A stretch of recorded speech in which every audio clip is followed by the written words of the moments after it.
আগামী কালকে থেকে যদি আমাদের ক্লাস না হয় এই ঢাকা শহর তছনছ করে দিব। এই ছাত্রদেরকে তারা এইভাবে হয়রানি কেন করছে? আমি সেই হাদিবের বিখ্যাত ডায়লগ দিতে চাই, যদি তারা আগামীকাল থেকে ক্লাস শুরু না করে এই ঢাকা শহরের এবং প্রশাসনের যত আছে তাদের লক করে দেওয়া হবে। বিয়ে সেশন শেষ হয়ে যাচ্ছে, আমরা বিয়ে পর্যন্ত করতে পারছি না। ঠিক আছে, আমাদের কেন ক্লাস শুরু করবে না? প্রত্যেকটা মেয়ের একটা ড্রিম থাকে না? এটা তো একটা বাঙালি মেয়ের সবার ড্রিম থাকে। এখন ইউনিভার্সিটি যদি ক্লাস শুরু করতে না পারি তাহলে তো এটা একদম অর্থহীন, তাই না? আমাদের যে ক্লাসের দাবি, আমরা দ্রুত ক্লাসে ফিরতে চাই। আমাদের ক্লাসে ফেরার দাবি যদি না মানা হয় তাহলে আমরা এক দফা এক দাবি কর্মসূচিটা দিব এবং আমরা সেই দিকেই আগাবো। আর আজকে 30 তারিখ আমাদের ক্লাস হওয়ার কথা ছিল, কিন্তু টিচাররা আমাদের ক্লাস নিতে অসম্মতি জানিয়েছেন। তারা তাদের পক্ষ থেকে কোনো ক্লাস নেবেন না, এটা ক্লিয়ারলি জানিয়ে দিয়েছেন। বলেছেন যে আমরা সেন্ট্রাল ইউনিভার্সিটির স্টুডেন্ট, ওনারা কলেজের টিচার, ওনারা আমাদের কলেজের ক্লাস নেবেন না। আমাদের কিন্তু খসড়া প্রকাশ হয়ে গেছে বিশ্ববিদ্যালয়ের, তো আমরা আন্দোলনে আসে নাই, কিন্তু যারা করছে মানে 7 কলেজের স্টুডেন্টরাই কিন্তু করছে যে এটা বিশ্ববিদ্যালয় হবে।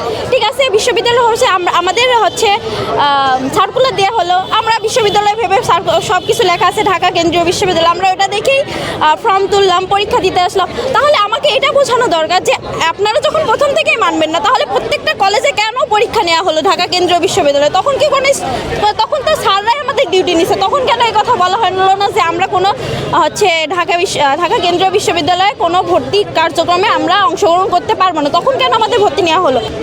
এই দায়টা আমি শিক্ষা সিন্ডিকেটদের দিব, ইউজিসিকে দিব, শিক্ষা মন্ত্রণালয়কে দিব।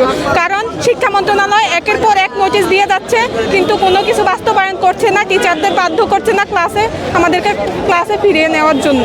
আমরা আমাদের এখনো পরিচয় পাইনি। এই যে নভেম্বরের শুরুতে আসছি, আমাদের সর্বপ্রথম অক্টোবরের 30 তারিখ থেকে ক্লাস বলছিল, সেই ক্লাস তো শুরু করেনি, একের পর এক ডেট চেঞ্জ করতেছে। যারা ঢাকার বাইরে আছে অনেকে আমরা হচ্ছে ঢাকার বাইরে থেকে নভেম্বরের মধ্যে চলে আসছি, কিন্তু আমাদের এখনো ক্লাস শুরু করেনি। আমরা কোনো পরিচয়ই নাই আমাদের, আমরা কোন পরিচয়ে আছি?